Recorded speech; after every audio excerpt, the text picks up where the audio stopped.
Of Baraboo is moving forward with a project that's been years in the making.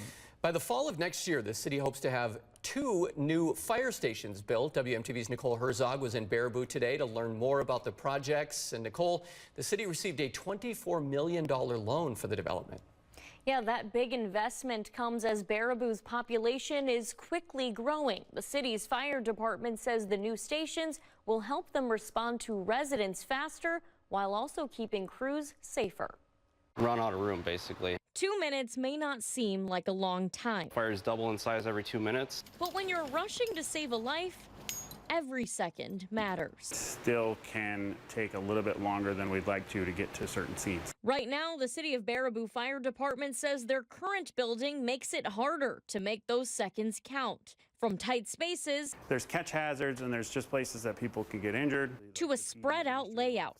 The layout of the building does pose some hazards for safety, mainly because our sleeping quarters are in the basement. These are actually walls that you're supposed to use during construction. City officials say the project is long overdue. The city's limits have expanded both east and west over the years as the population has increased. That's also created a large increase in calls for EMS and fire services. It's just a product of the growth of the city.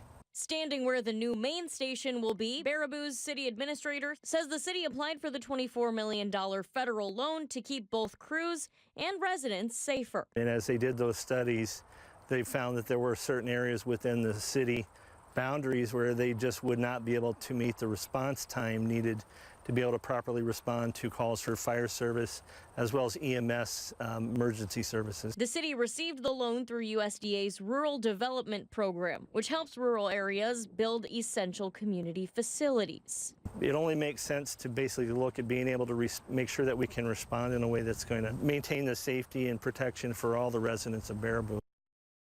The project is in its early stages, so city officials say there will be some costs to residents, but that has not been calculated yet. Officials tell me the project was just put out for bids and they hope to review those by the end of the month. But for now, live in studio, Nicole Herzog, WMTV 15 News. Nicole, thank you. City officials say they expect the 2 fire stations will be completed by the fall of next year.